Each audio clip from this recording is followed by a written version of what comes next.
Hello everyone, welcome to the channel the Zorawar classes. और आज अपनी थर्ड क्लास होगी हमारी करंट अफेयर्स की।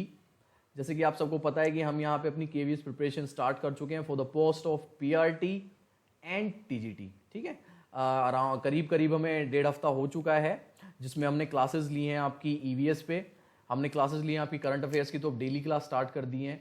हिंदी पे समास हमने अपना कंप्लीट कर लिया है, नेशनल एजुकेशन पॉलिसी 2020 हमने कंप्लीट कर लिया है, 5 ईयर प्लान हमने कंप्लीट कर लिया है। तो धीरे धीरे हम आगे बढ़ते जा रहे हैं।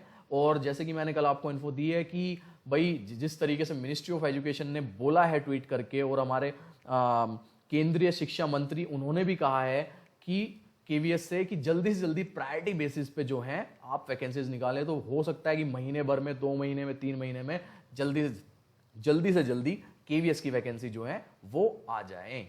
ठीक है, सो फ्रेंड्स, आज का अपना सेशन स्टार्ट करेंगे। ये हमारी थर्ड क्लास रहेगी करंट अफेयर्स की। उससे पहले वही जो मैं हमेशा बताता हूँ, this is my number, WhatsApp number. अगर आप हमारी तैयारी से जुड़ना चाहते हैं, फर्स्ट टाइम देख रहे हैं अगर, तो वही 8638008832 पे मेरे को मैसेज कर सकते हैं, your name and your post. ठीक है ना, अपना नाम और पोस्ट कि आप पीआरटी हैं या टीजीटी हैं, और ये दोनों चीज़ जो है आप इस नंबर पे व्हाट्सएप कर दें। वहीं पे आपको ये सब इसके पीडीएफ वगैरह मिलते रहेंगे, या नीचे डिस्क्रिप्शन में आप टेलीग्राम चैनल से भी जुड़ सकते हैं केवीएस प्रिपरेशन के नाम से। Okay, let's start our today's class. The very first question is, ये इतना इंपॉर्टेंट क्वेश्चन है कि 99% चांसेस हैं इसके टीजीटी या पीआरटी के पेपर में फंसने के, कि ड्रीम 11 ने कितने करोड़ रुपए में आईपीएल 2020 सीजन के लिए स्पॉन्सरशिप राइट्स खरीदे हैं। सबसे पहले मैं बता दूं कि इससे पहले जो है आईपीएल का जो स्पॉन्सर था वो वीवो था, और ड्यू टू ये जो हमारा वाद विवाद चल रहा है बॉर्डर सिक्योरिटी को लेके एंड ऑल चाइना के साथ, तो China, Vivo is a China company, तो उसको हटा दिया गया है अभी। और उसके बाद ड्रीम 11 जो है ऑफिशियल स्पॉन्सर बन के आया है आईपीएल 2020 का। ठीक है ना, उसके बारे में बता देता हूं आपको। इसका जो आंसर रहेगा कि कितने करोड़ में राइट्स खरीदे हैं, तो इसका आंसर है डी, 222 करोड़ रुपए में इसने राइट्स खरीदे हैं। ड्रीम 11 ने चीनी कंपनी वीवो की जगह लगभग 4.5 महीने के लिए टाइटल राइट्स का अधिकार लिया है। ये कॉन्ट्रैक्ट 18 अगस्त से 31 दिसंबर 2020 तक के लिए, ये ध्यान रखना है हमारा कि 18 अगस्त से 31 दिसंबर 2020 तक का ही है ये। ठीक है, इसमें कई लोग थोड़े से कंफ्यूज हैं कि ये 2-3 साल के लिए है, 4 साल के लिए लिया है। ये सिर्फ 4.5 महीने के लिए लिया है, जो कि 18 अगस्त से 31 दिसंबर 2020 तक रहेगा। ड्रीम 11 जो है पिछले कुछ टाइम से आईपीएल के साथ जुड़ी रही है, लेकिन एज अ प्रॉपर ऑफिशियल नहीं थे वो। ठीक है, और उल्लेखनीय है कि इस बार आईपीएल का आयोजन 19 सितंबर से, देखो इसमें एक चीज और बता दूं मैं कि जो आईपीएल होने वाला है वो इस बार 19 सितंबर से 10 ऑफ नवंबर तक कहां पे होना है, यूएई में होना है। तो एक ही क्वेश्चन से हमारे ये देखो कितने सारे क्वेश्चन निकल गए हैं। ठीक है ना, तो ये सारी चीजें, जैसे कि मैंने हमेशा बोला है, अपने हैंड रिटन नोट्स में अपने हिसाब से पॉइंट्स बना बना के, कि सिंपल सा लिख सकते हो कि इस बार का आईपीएल का स्पॉन्सर कौन है, ड्रीम 11। ठीक है, इस बार का आईपीएल जो है 2020 का कहां पे होना है, यूएई में होना है। कब से कब तक होना है, कि भैया 19 सितंबर से, और कब तक होना है, 10 नवंबर तक होना है। तो अपने हिसाब से जैसे आपको ठीक लगे अपने नोट्स आप जरूर तैयार करते रहें, साथ साथ में वीडियो को दोबारा देख लें, 3 बार देख लें, क्वेश्चंस अपने हिसाब से जरूर करते रहें, क्योंकि वो सबसे बेस्ट तरीका है, मैं हमेशा बोलता हूं। क्वेश्चन नंबर 2 पे चलते हैं। किस आईआईटी संस्था ने राष्ट्रीय शिक्षा नीति 2020, जो मैंने बताई भी थी, जिस पे मैंने क्लास भी ली हुई है प्रॉपर, नेशनल एजुकेशन पॉलिसी जो हमारी आई थी 2020 के प्रस्ताव को अपनाते हुए अपने परिसर में शास्त्रीय एवं लोक कला अकादमी की शुरुआत की है? इसका आंसर मैं बता दूं, ये आईआईटी खड़गपुर है जिसने ये स्टार्ट किया है। ठीक है ना, तो आईआईटी खड़गपुर ने एनपी 2020 के प्रस्तावों को अपनाते हुए अपने परिसर में शास्त्रीय एवं लोक कला अकादमी की शुरुआत की है। इसके साथ ही शास्त्रीय और लोक कला अकादमी शुरुआत करने वाली आईआईटी खड़गपुर देश की पहली संस्था है, ऐसी पहली संस्था है जिसने इस तरीके से स्टार्ट किया है। और आईआईटी में इस तरह की अकादमी को शुरू करने का उद्देश्य संस्था के छात्र छात्राओं की रचनात्मक प्रतिभा को बढ़ावा देना है। ये चीज हमें ध्यान रखनी है। तो इसका आंसर जो रहेगा आपका खड़गपुर रहेगा। ठीक है जी, चलो नेक्स्ट क्वेश्चन लेते हैं, अपना थर्ड क्वेश्चन आज का, जो कि एक बहुत ही इंपॉर्टेंट क्वेश्चन है। और मैं कह रहा हूं लगभग ये हर 10वें एग्जाम में, मतलब जितने भी तरह के एग्जाम होते हैं और उसमें करंट होती है, उसमें एक क्वेश्चन पूछ लिया जाता है और आप लोगों को इसका आंसर पता होगा।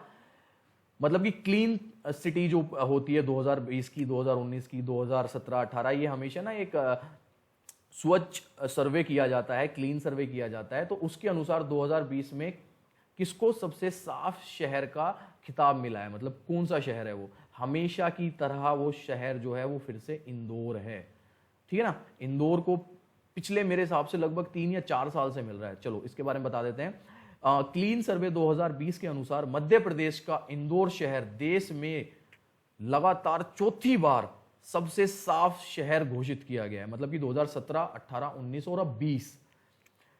ओके, क्लीन सर्वे 2020 स्वच्छ भारत अभियान के अंतर्गत केंद्र द्वारा कराए जाने वाला सफाई को लेकर एक वार्षिक सर्वे होता है। तो ये चीज ध्यान रखनी है, इस बार फिर से आपके इंदौर को ये खिताब मिला है। Question number 4, yes, question number 4 है आपका, जापान की डबल ओलंपिक विजेता अकाया तकाशी ने हाल ही में किस खेल से संन्यास लिया है? अगर आप थोड़े से जो है गेम्स वगैरह देखते होंगे, ओलंपिक्स वगैरह में आपका इंटरेस्ट होगा, तो उसका आंसर फटाफट बता देंगे आप। अकाया नाम से जो है बहुत फेमस बैडमिंटन है, बैडमिंटन खेलती हैं और इन्होंने अब अपना संन्यास ले लिया है। जापान की डबल ओलंपिक विजेता अकाया तकाहाशी ने हाल ही में बैडमिंटन के खेल से संन्यास लेने की घोषणा की है।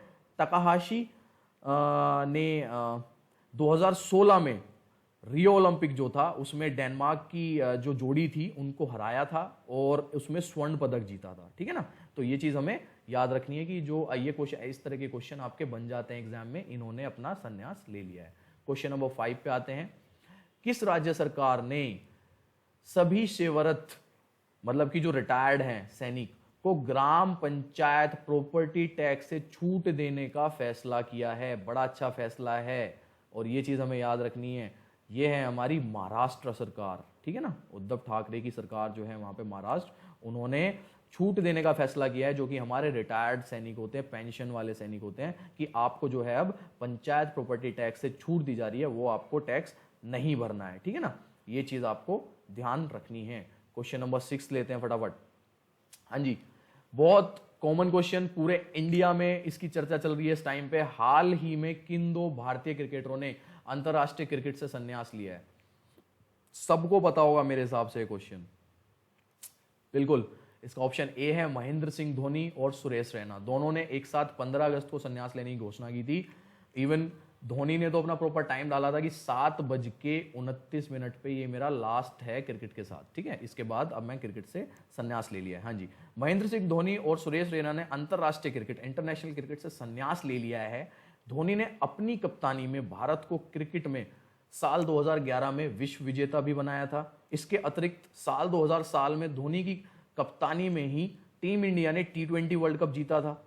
धोनी ने 2004 में अपना बांग्लादेश के खिलाफ जो है क्रिकेट करियर स्टार्ट किया था। सुरेश रैना ने 16 साल के करियर में भारत के लिए 18 टेस्ट, 226 वनडे, 78 T20 मुकाबले खेले हैं। उन्होंने इस बीच में अंतरराष्ट्रीय क्रिकेट में 7000 से ज्यादा रन बनाए हैं, ठीक है। तो ये दोनों के बारे में मैंने बता दिया आपको, और अगर और ज्यादा पढ़ना है इनके बारे में तो आप विकिपीडिया या गूगल कर सकते हैं।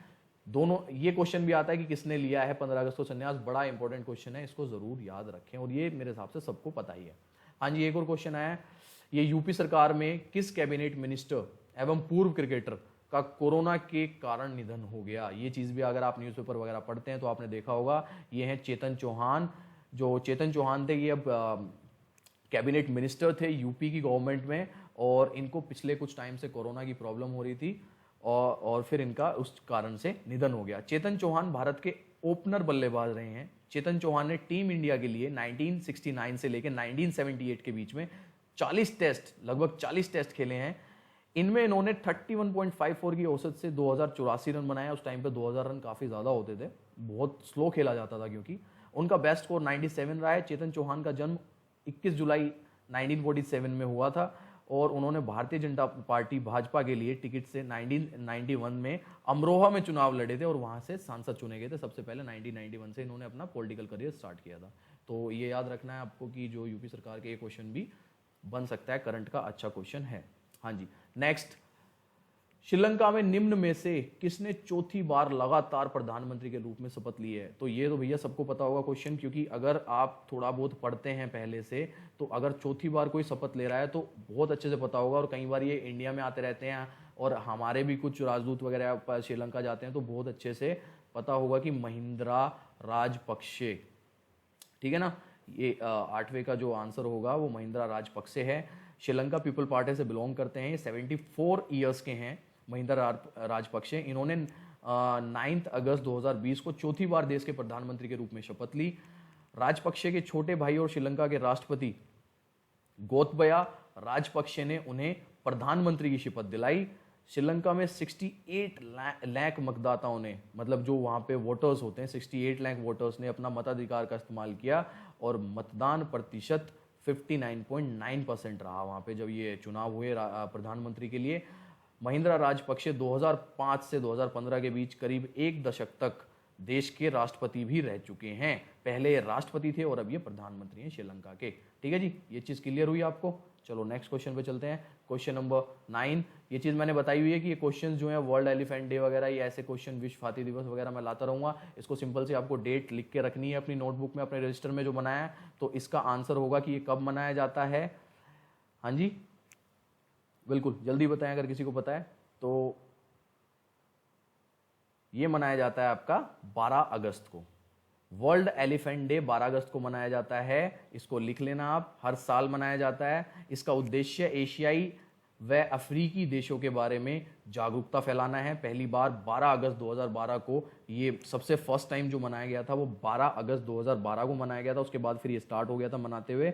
और जागरूकता फैलाने के लिए कि हाथियों के प्राकृतिक आवेशों की सुरक्षा और हाथियों के दांत पे जो अवैध व्यापार होता है उस पर रोक लग सके, उसके लिए है, ठीक है ना। तो वर्ल्ड एलिफेंट डे याद रखना है हमें, 12 अगस्त को मनाया जाता है। आज का लास्ट क्वेश्चन, और ये भी काफी इंपॉर्टेंट क्वेश्चन है, आ सकता है।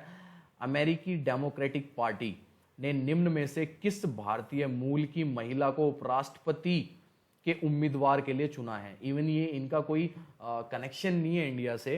इनके मम्मी पापा शायद कोई मम्मी मदर या फादर में से एक इंडियन थे और एक जो है वेस्ट इंडीज के थे, और वो जाके फिर मूल रूप से अमेरिका में बस गए थे। ये हमेशा से अमेरिका में ही रही हैं, ठीक है। इसका आंसर है कमला हैरिस। अगर आप वही है कि भाई न्यूज़पेपर वगैरह में थोड़ा ध्यान रखते होंगे तो पढ़ा होगा। अमेरिका में इस साल नवंबर माह में राष्ट्रपति और उपराष्ट्रपति के चुनाव होने हैं। कमला हैरिस भारतीय मूल की अमेरिकी नागरिक हैं। कमला हैरिस 2 बार कैलिफोर्निया की अटॉर्नी जनरल रह चुकी हैं। कमला हैरिस ओकलैंड में पली बड़ी हैं और उन्होंने हार्वर्ड यूनिवर्सिटी से अपनी डिग्री ली है, ग्रेजुएशन की। इसके बाद कमला ने कैलिफोर्निया यूनिवर्सिटी से कानून की पढ़ाई यानी कि लॉ की पढ़ाई की है। वे साल 2003 में सैन फ्रांसिस्को जिला की जो है वकील बनी थी वहां पे सैन फ्रांसिस्को जिले में, डिस्ट्रिक्ट में। हैरिस ने साल 2017 में कैलिफोर्निया के संयुक्त राष्ट्रीय सेनेटर के रूप में भी शपथ ली थी। तो ये सारी चीजें आप इनके बारे में लिख सकते हैं जो मैंने बताई हैं, ठीक है ना, अपनी नोटबुक में। भाई ये आज का सेशन रहा। आज जो है हमारे साथ कुछ नए साथी भी जुड़े थे कल वाली वीडियो के बाद। तो आई होप आपको ये वीडियो जो है पसंद आई होगी। अगर पसंद आई है तो लाइक कर दो, शेयर कर लो अपने लोगों के साथ, और इसी तरीके से अब हम इस चीज़ को बढ़ाते रहेंगे। करंट तो डेली रूटीन पे चल ही रही है। मैथ्स क्लास जो है आज कोशिश करूंगा पूरी की 6 बजे मैथ्स क्लास आ जाए और 9 बजे आपकी एज पर सिलेबस हिंदी या इंग्लिश में से एक रहेगा। तो और फिर से एक बार मैं मॉडिफाई करूंगा टाइम टेबल को, क्योंकि हम क्लासेस ज़्यादा ले रहे हैं। और मैं कोशिश करूंगा कि जो एक बार टॉपिक लेते हैं, जैसे हम प्याजे का टॉपिक पढ़ रहे हैं तो एक हफ्ते के बाद फिर प्याजे का नंबर आता है। तो मेरी कोशिश ये रहेगी कि प्याजे का टॉपिक पूरा कंप्लीट कर लिया जाए रात की 9 बजे वाली क्लास में। इस तरीके से थोड़ा सा टाइम टेबल हो ताकि डिस्टर्बेंस ना आए उसमें, और आपका प्याजे का कॉन्सेप्ट एक बार पूरा क्लियर हो जाए। उसके बाद फिर वो कभी भी आ रहा है तो उसको देख लें। तो ऐसा करेंगे कि भाई रात को जो है 9 बजे हम मेन टॉपिक्स जो है, जैसे सीडी हो गया आपका, साइंस हो गया आपका, मैथ्स की क्लास तो मैं अलग ही रखूंगा, डेली रखूंगा मैथ्स की, क्योंकि मैथ्स में जो है ज़्यादा टाइम लगेगा लोगों को। और मेरी रिक्वेस्ट है कि मैथ्स की क्लास आप लोग बहुत ध्यान से देखें, क्योंकि उसमें जो सर बताएंगे आपको वो बहुत अच्छे से ट्रिक्स के साथ क्वेश्चन सोल्व करने सिखाएंगे। उस पर ये मत जाना कि वो अपने हाथ से लिख रहे हैं, उनका हाथ दिख रहा है उसमें, और कॉपी पेन पे लिख रहे हैं तो इतना इंटरेस्ट नहीं है। हमें सिर्फ कॉन्सेप्ट लेना है, हमें कॉन्सेप्ट लेना है। हमें ये नहीं देखना है कि भैया कौन कैसे पढ़ा है, हमें तो कॉन्सेप्ट क्लियर करना है अपना। और मुझे पूरा विश्वास है कि आप अच्छे से अपना कॉन्सेप्ट क्लियर कर पाएंगे। Thank you everyone, that's for today. और मिलते हैं फिर शाम को रात को 9 बजे। Okay bye, take care.